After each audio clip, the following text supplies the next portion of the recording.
In today's video, we have the latest trade talk from around the league, including some teams like the Colorado Avalanche, New Jersey Devils, Columbus Blue Jackets, Nashville Predators. We got big news out of Calgary a short time ago. They've reached an agreement with the city on a potential new arena deal. Plus, we also have a signing in Calgary, and we're going to discuss all of these happenings in the 2023 Stanley Cup playoffs. All that coming up next. So welcome back to another video here at Top Shelf Hockey. As I mentioned, we have a lot of news to cover today. Let's first start with a couple of news items out of the city of Calgary and the Calgary Flames. First up, the Flames had to reach a signing here. I believe this was actually came out late last night. The Calgary Flames have come to an agreement with Walker Duehr. Of course, Duehr was a player who kind of came on the scene and established himself this year, getting a lot more action as the season went along in Calgary. He originally went on to sign with the Calgary Flames as an undrafted college player from Minnesota State University. Has had a pretty solid season, but he signed a 2-year deal, and it's a one-way contract as well. So it gives him NHL money regardless, and he likely will have a good roster spot. With the Flames, his annual salary is $825,000. So based on what he provided, which was 11 points in 27 games, certainly playing more of a middle six, bottom six role. I think this is a good opportunity for the Flames from a cap perspective. They get a good contract for a player who has certainly proved that he could play a regular shift, contribute. Obviously get a younger player signed for a couple more years. So I certainly like that extension. He certainly earned it. And of course, the bigger news out of Calgary that just came a short time ago is they have an announcement from the city of Calgary and the Calgary Flames organization that they have a new agreement in place for the Flames to get a new arena deal. Now, there's just more to it here than just a Calgary Flames arena. This is going to be like a whole entertainment district. The whole project is going to be estimated at around $1.2 billion. There will be city funding involved as well as some provincial funding. And of course, some will be on the hook and the rest of it for the actual team itself. So obviously, they're going to be getting a lot of money. It's a $1.2 billion project, which will include the main of course, new arena for the Flames is going to include obviously the parking, a community rink as well. Obviously, the province money is going to mainly be going towards like the infrastructure, the roads, all those parts of it to develop the area. And then obviously the Calgary Stampede's involved as well because they're providing some of the land. So obviously there's some transaction taking place in that regard. But overall, they're getting $537 million in funding from the city and around $300 million from the province. And I believe the provincial money still has to go through an approval process, but there is an agreement in principle there to be going forward with. I said that provincial money is going to go towards like the infrastructure, the roads and the development of the land and all that kind of stuff to get it going. And the city's on the hook here for over $500 million too. So certainly a great deal from the team perspective. I know they've had a tentative agreement before, and then afterwards, the team went back and wanted to change some things. And then obviously the city wouldn't budge, and then it was a falling out. Never happened. So obviously this is a really good first step. We've heard, for some time now, the Flames needed a new arena, that the Saddle Dome was in desperate need of some upgrades or to be replaced. I know even the Flames players at their end of season media availability, I know I can distinctly remember defenseman Mackenzie Weegar making a comment that they could really use a new arena, and that would go a long ways as well. Obviously, this project will take some time to go through some more steps here before they would actually be ready to put shovels on the ground and get started. And, these types of projects take at least a couple of years. So you're looking at probably at least 3 seasons, most likely, before everything's all said and done and everything's ready to roll. So the team and the players that are there today, the ones that are signed long-term, then they might get to see this and play with the new place when it's ready. But obviously, it's a big project. These things take a lot of time, but it's good in a way that this is getting done. It's nice to see that this has been a priority for the city and the team, to keep the team there and to make a new district to help everything, the whole sporting community grow. Of course, it's not just for the Flames too. Like under Flames, you also get the other teams that are going to be sharing the rink as well, like their AHL affiliate, the Calgary Wranglers, the Western Hockey League junior team, the Calgary Hitmen as well. So obviously, lots of teams. There'll be lots of action in that building on a nightly basis. And of course, as they mentioned in the city's announcement today, is they certainly want to be able to attract more bigger name concerts and other entertainment type shows that come across, and sometimes go to Edmonton, but not necessarily to Calgary. So obviously, this is huge news. Hopefully, it works out, and hopefully, we don't have any setbacks or hiccups along the way like we had last time when it was believed that they were going to be moving forward with a new arena in Calgary. So let's hope for the best on that. And of course, lots of playoff action last night as well. We see the New Jersey Devils even things up against the New York Rangers. The Devils lost the first 2 games at home. They won the last 2 games on the road.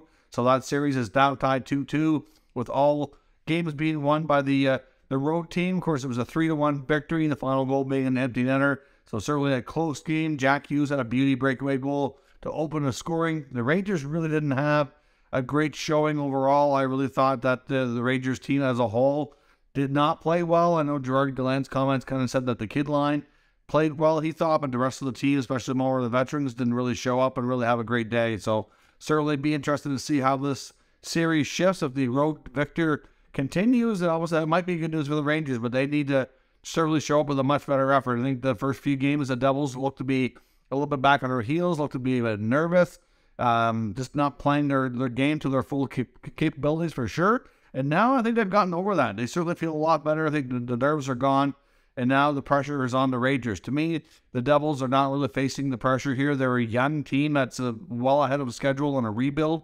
Not to say that it wouldn't be disappointing if they lose in the first round, but I don't think it'll have the same effect as you'd get when the Rangers losing in the first round after spending a boatload of assets to acquire talent like they did at the deadline. They brought in Tarasenko, they brought in Kane, they brought in Tyler Mott. You know, if they lose early after doing all those moves, that's really going to be a big blow to them. So I really think the Rangers are facing more of the pressure, and we'll see how they do. Of course, we had a huge game between the Leafs and Lightning. The Lightning got off to a real good start in the first period. Tampa was up 4-1 going to the third period. A lot of people thought the series was going to be tied and that the Leafs were, not looking so good. We're going to head back to Toronto for Game 5 and see what happens. But the unthinkable happened. We've seen the Maple Leafs come all the way back last night and win in overtime. Alex Killorn had 2 goals for the Lightning, had a real good game himself. We've seen Austin Matthews come up big in the third period, probably his biggest game as a Leaf, scoring 2 clutch goals in the third to help get this game tied. Morgan Rielly had the eventual tying goal itself, and Alex Kerfoot had the overtime winner. A lot of those goals were shot from further out, a lot of deflections, which is obviously a weakness for Vasilevsky for sure. And Tampa just looks down, defeated, and washed at this point, in my opinion. Vasilevsky does not look like he's completely himself, although, like I said, I don't think you can really fault him on many of those goals. I think most goalies wouldn't have stopped a lot of those deflections. But to me, he's just not coming up big like he was in past years. So we'll see. I mean, the Leafs now have a 3-1 series lead, heading back home for Game 5 with a chance to close it out. I'm sure the Lightning aren't going to go away lightly, but I'd be curious to see if the Leafs can close them out or if the Lightning can extend things and push this to 6 or 7 games. Also going to be very interested to see if Michael Bunting gets back in the lineup. His suspension will be now over, and be curious to see if he gets back in or who comes out will be the question. I think there's a good chance Bunting does go back in. I don't know that he really deserves to sit any longer. He's a good player, but the coach, Sheldon Keefe, made it clear that Matthew Nyes, the youngster who went in to take his roster spot, has done really well. It would not be the player coming out if he goes back in. I would think it's most likely going to be either Sam Lafferty or Aston Reese that would come out. One of those two guys, or they're playing the least amount on the roster for the forward group, and I would think probably Lafferty. I think they probably default to the a little bit more of a veteran player, and Aston Reese, obviously a little bit more physical too. So we'll see. But somebody's going to have to happen. But do they even want to make lineup changes? They've won 3 consecutive games with Bunting not in the lineup. Do they want to mess with that? Do they want to try to close this one out first and then bring Bunting back? I don't know. I'll be curious to see how the team responds and if Keefe messes with his lineup after successful games. Even though you can make an argument the last 2 games that they might not have really deserved to win those games, at the end of the day, it doesn't matter. They found a way, and they came back and get the goals at the right time to get the W. So at the end of the day, that's really all that matters. The Vegas Golden Knights also took a stranglehold on their series, with now up 3-1 over the Winnipeg Jets after a 4-2 victory. Essentially, it was a 3-2 game, so it was close. Vegas added an empty netter at the end to make it 4-2. They lost Mark Scheifele to an injury after crashing hard into the boards on a breakaway, which I am surprised that they did not call a penalty on Vegas goalie Laurent Brossoit. Brossoit tripped Scheifele. He put the stick out and tripped him and sent them crashing into the boards. Kind of reminiscent of what we saw last year in Buffalo and Ottawa when Aaron Dell was tending goal for the Sabres and getting away and took out Drake Batherson. And Batherson ended up injured and out for like 3 months of the season. So To me, it doesn't look that bad. I think there is a possibility Scheifele returns in this series.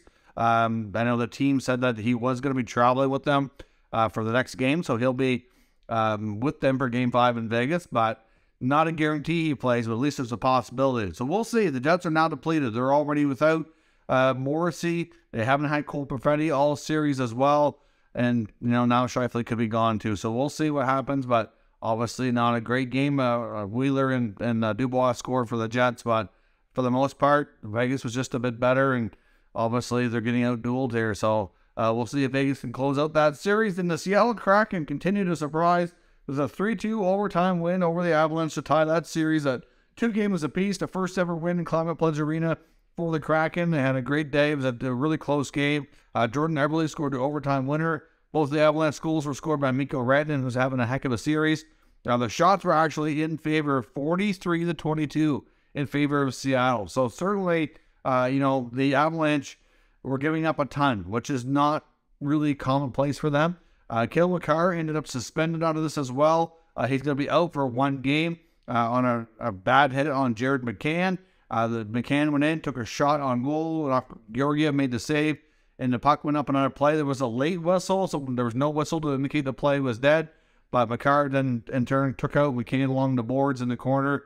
The puck was nowhere near them, so it was definitely interference. Originally, it was called a major, and refs reviewed it and knocked it down to a minor, which I found surprising because obviously player safety agreed that it should be suspendable, and he's going to be out for the next game because of it. So certainly, they're already without some key players like Landeskog's not there. We don't know when Valentin Nichushkin is coming back. He is gone for a reason that we don't even know, where I guess it's being labeled personal. There's some different stories floating around the web about why Nichushkin's not there. We can't really confirm what they are, but there's all kinds of things that he's not in Seattle anymore, that he wasn't with the team, that he was kind of whisked away by police. We don't really know. Frank Saravalli, on his one of his latest interviews, was said that he had heard that it was an incident at the team hotel that involved alcohol. But again, I don't know that could be confirmed. I mean, I'm sure Frank has good sources, but still, at the end of the day, some kind of a mystery reason. And if it is personal, we don't really necessarily need to know all those details.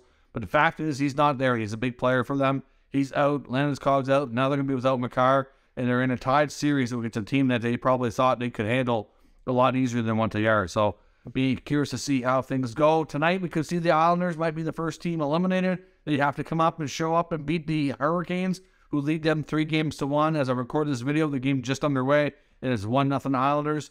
We also have some other games going this evening, including Dallas and Minnesota and Edmonton, LA. Can the Kings and Oilers have another overtime game, or will it be settled in regulation? It's been a tight checking series here so far, and they battle for Game 5 here in a 2-2 series tie. Dallas and Minnesota also tied at 2. So we'll see how things go in those series later tonight. Of course, we also seen a case of some information coming out lately about the Philadelphia Flyers open job as team president of hockey operations.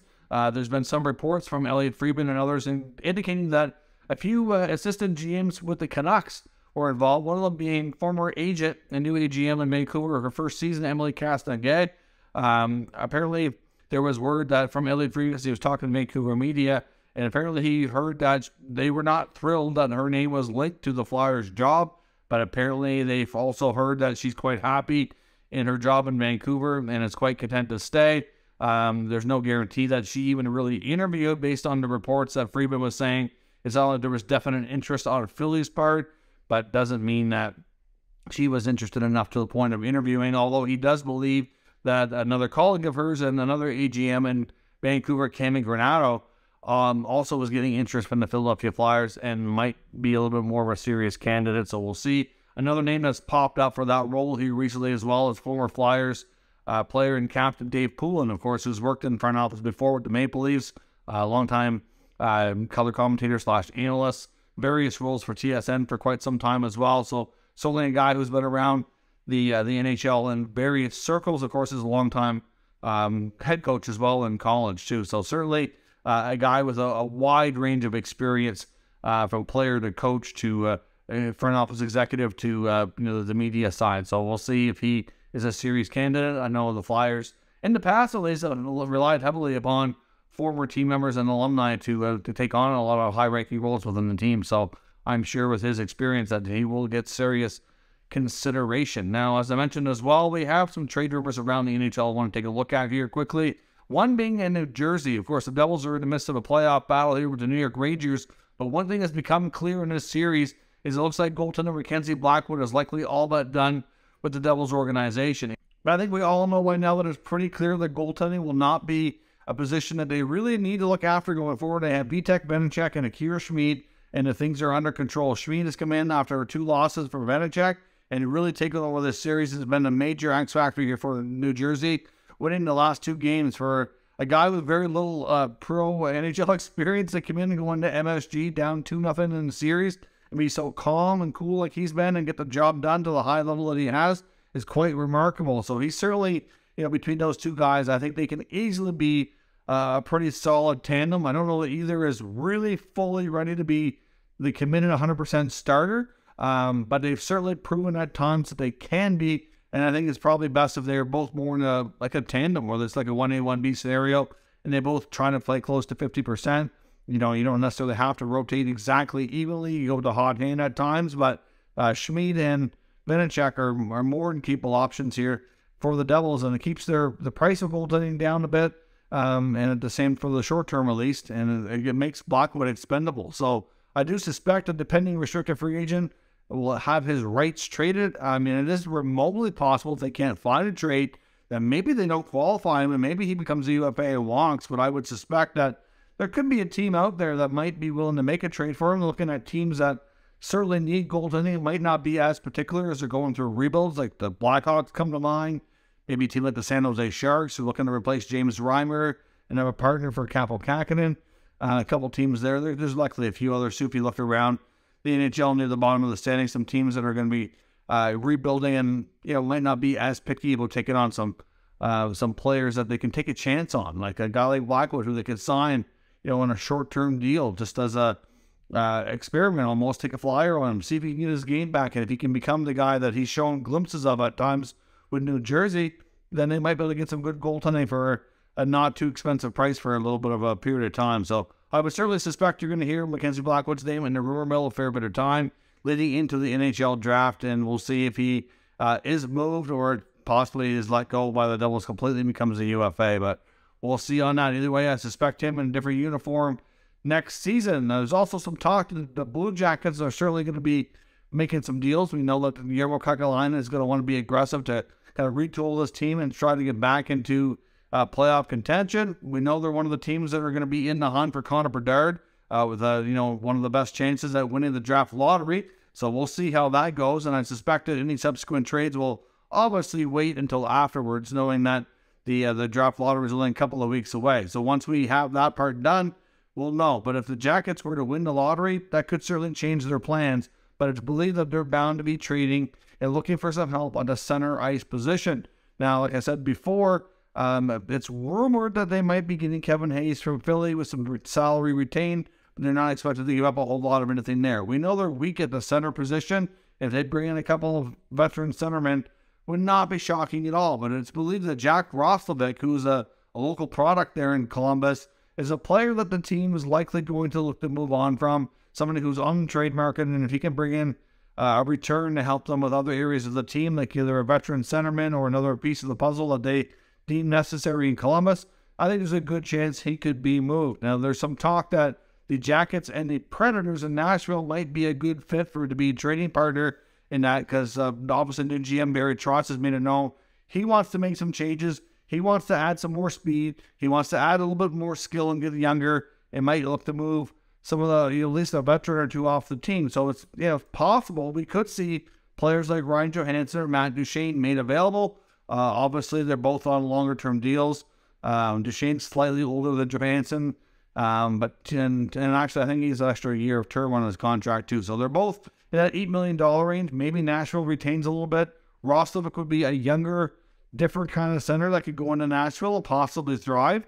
Doesn't mean it's going to be a one-for-one trade either. There could be other pieces involved. Maybe their salary retained. Hard to say, but it wouldn't be shocking to see those two teams at least have conversations that would involve guys like Roslovic going to Nashville and either Ryan Johansson heading back to Columbus, maybe Matt Duchene or something along those lines. It kind of makes some sense to shake things up on both sides. Both have underperformed this year, and we'll have to see where this goes. But certainly those are names that either way, even if they don't end up being trade partners, I suspect you're going to be hearing Jack Roslovic, Matt Duchene, Ryan Johansson's names all mentioned in the rumor mill, as we could be seeing significant changes on both of those teams. And Colorado as well. The Avalanche are another team. I know they're obviously trying to come back and take on this series here with the Seattle Kraken after being depleted now with suspension and injuries. But the main thing that we want to probably see in the offseason, which could lead to their inability to defend their Stanley Cup championship, will be that second line and having a strong centerman there to anchor it down. Not having Nazem Kadri, whom they lost in free agency, hurts. Not having Nichushkin right now. Not having Landeskog. Obviously, McCarr being out with the suspension. It's some big gaps to fill, and some of them are just almost impossible. But obviously, one name that's for a centerman that's in the rumor mill and is requested a trade, from what we've heard from different NHL sources, including Elliot Friedman here, would be Evgeny Kuznetsov in Washington. Could we see a trade that would send Kuznetsov to be the second-line center for the Colorado Avalanche? I mean, the Avalanche are going to have some tough questions to face, like always, until the offseason. JT Compher is a player that's going to be needing a new contract. Obviously, he's kind of been in that spot a fair bit. Could he be re-signed? It's possible if they have confidence there. But if they lose to Seattle, especially, or they don't go too deep in the playoffs, I'm sure they're going to want to reevaluate things and see if they can strengthen that position. And obviously, Compher's pending, free agency could complicate things. But Kuznetsov is only under contract for a couple more years. But if you get the Capitals to retain some money, he can get back to playing anywhere close like he did before when they were Cup champions a few years back. That could be a really solid, good fit for a number 2 center. We don't know the long-term prognosis for Gabe Landeskog, if he's going to be able to come back and play. Obviously, that's going to play a big role in what the team does because of the cap situation for starters, and obviously because of just the depth and who's going to play where, if he's there or not, makes a huge difference. So we'll have to see, but it does make sense that those two teams could be good trade partners. Hard to say exactly what would go the other way, but certainly Kuznetsov to the Avalanche might be something to look forward to, assuming that the Avalanche do want to make the number 2 center spot a top priority, which does make a lot of sense, especially if they have an early ouster here in the Stanley Cup playoffs. So let me know your thoughts on all today's news and rumors down in the comments. We'll discuss further. If you're new to the channel, make sure you subscribe and stick around. We'll keep you up to date with the latest news, rumors, and analysis of all 32 NHL teams. Thank you for watching, and I'll catch you next time.